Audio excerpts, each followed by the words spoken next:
தமிழகத்தில் கோடை மழை பெய்து வரும் நிலையில் கடந்த சில நாட்களாக தென்காசி மற்றும் அதன் சுற்றுவட்டார பகுதிகளில் கனமழை பெய்து வருகிறது. இந்த நிலையில் தென்காசி சுற்றுவட்டார பகுதிகளில் குற்றால மெயின் அருவி, ஐந்தருவி, பழைய குற்றாலம் உள்ளிட்ட அனைத்து அருவிகளிலும் கனமழை பெய்து வருகிறது.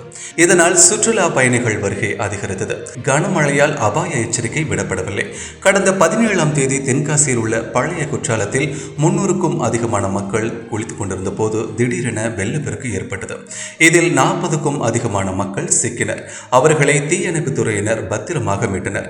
இதில் நெல்லையைச் சேர்ந்த அஸ்வின் 17 வயது சிக்கி உயிரிழந்தார்.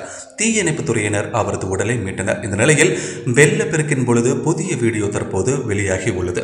அதில் திடீர் வெள்ளத்தை கண்டு அச்சத்தில் செய்வதறியாத திகைத்த சுற்றுலாவாசிகளை அங்கு பாதுகாப்பு பணியில் ஈடுபட்டிருந்த காவலர் ஒருவர் அவர்களை காப்பாற்ற வேண்டி மின்னல் வேகத்தில் ஓடிச் செல்லும் வீடியோ வைரலாகி வருகிறது. ஓடியா ஓடியா